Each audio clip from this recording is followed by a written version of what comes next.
that's my one idea of it. What are some other good ways that you've seen getting FaceTime, for lack of a better term, with the athletes? Yeah, I mean, to be honest, when I first started at the Bears and they had never had a full time dietitian before, that's exactly what I did. I asked the strength coach if I could do, mine was a 2 minute talk at the beginning of the lift when guys were just coming and huddling together. And the football schedule is so tight, like to get in is really hard.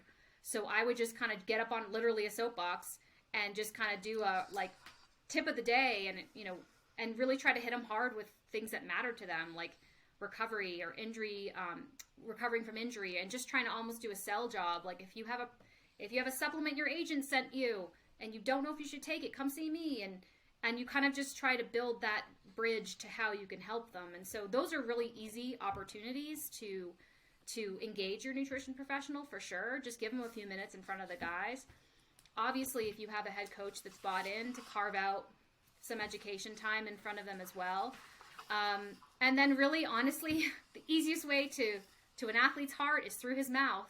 So really, what I used to do too when I was still trying to like kind of develop a relationship with our guys is I'd go into the weight room with some new bar that we were trialing and just ask if anyone wanted to be I called them my sampler boys. Who wants to be my sampler boy? I got this new bar. It's made from cricket protein. Remember those? I need someone to try this for me, and just kind of try to have fun with it and get them to just trial new products or get them eating something new or engaging with them that way, and then really it just cascades from there. Well, we've talked a lot about, the team sport and things prior. So let's talk about, if anybody was looking at your resume, they'd be like, okay, in the NFL, doing two different roles, two different teams, why leave that world and do what you're doing now? So talk about what exactly it is that you're doing now. Yeah, so I was so I left the Bears because I was told to leave the Bears. So that's the situation that happened with me. And so it was just staffing change. It had been my third regime, and I was just another victim of the proverbial, cycling that happens in pro sport and what we all sign up for. So to be honest with you, it was a blessing in disguise because I had been kind of scheming about kind of getting out and doing my own thing for a while.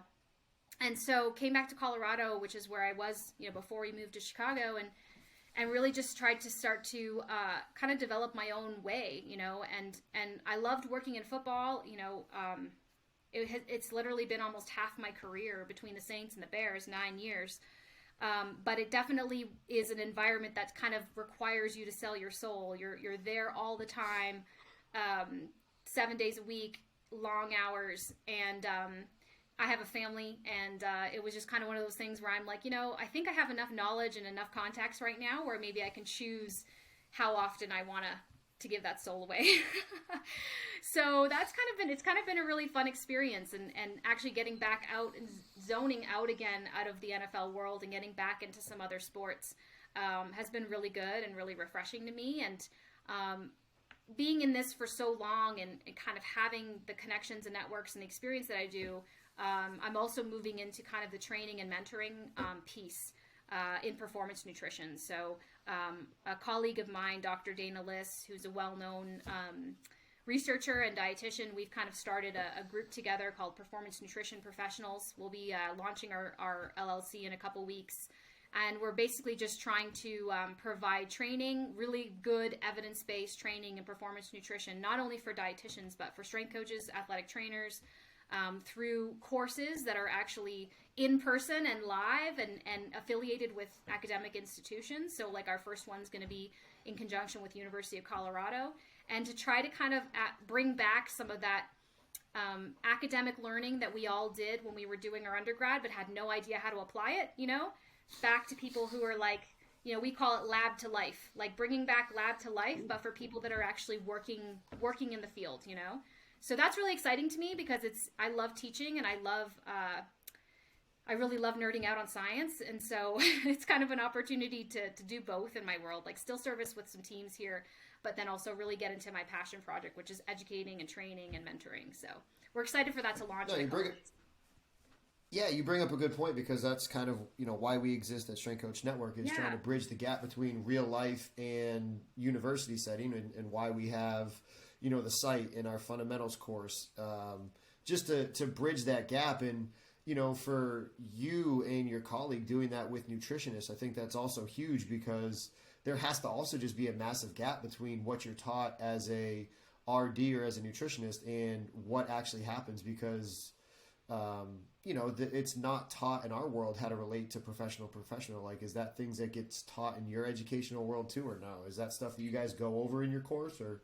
Not really. I think we all get educated in our own silo, and then we kind of get thrown out into the world and then we all have to play nice, And so to me, I also feel like across sport disciplines, especially if you take a trainer, a dietitian, and a strength coach, there's all areas in which we overlap in our practice area. A lot of trainers are involved in hydration. A lot of trainers are involved in sometimes nutrition recommendations because they may not have a dietitian on the team. Same thing with with strength coaches. They might be they might be the dietitian when you don't have someone full time. They're giving out supplements. They're recommending nutrition plans, and that's part of your training as a strength coach too. And so I feel like we all kind of have a little bit of overlap in each of our areas in the world of performance nutrition specifically. And so we're just trying to also look at that gap too, but provide like really credible and evidence-based information and more training than just like listening to a lecture on your computer while you're maybe 10% invested because your players are walking by or your baby's crying, just to be real. What would be, for our strength coaches that are listening out there, what is the best way that a strength coach can help a nutritionist, a dietitian on a staff where, like you said, you can't be everywhere, but if a strength coach is around and they're actually around the team and they're with them all the time, yes. What is the best practice for a strength coach to essentially work under and be giving recommendations through you? Let's just use an example. Hey, you and I work together. We're at, Johnny whatever university, and you're the dietitian, and I'm with the guys all the time. How would I best serve them through you working underneath you? Yeah, so I think it's really simple. You just have to have the right systems built up, And so, for example, if the dietitian comes in and sets up the fueling station for you guys, but can't be there all the time, then it's kind of like that RD can help to inform the strength coach, okay, this is why we have these products here. It's not just throwing a whole bunch of crap on the floor and like, oh, grab your stuff. It's like, here's our pre, during, post fueling options for the guys. This is why we have them here. This is why they work. Maybe doing an intro session with the team, but then when the dietitian's not there, the strength coach just waves the banner and encourages guys to go over there. Go get your recovery stuff. This is why it's important. Just echoing those things.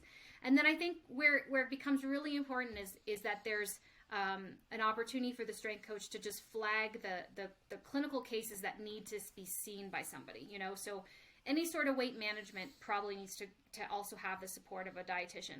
Any sort of eating disordered eating situation needs to be flagged and sent that way.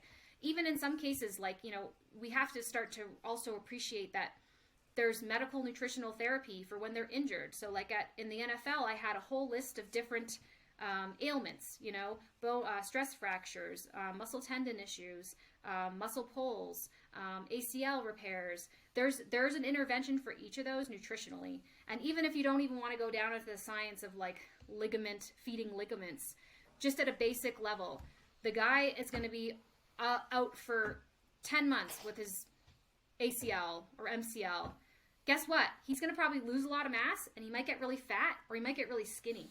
And if that body composition change is really hard and really like dramatic, that impacts his ability to get back on the field, right? Because in the NFL anyway, they're robots, right?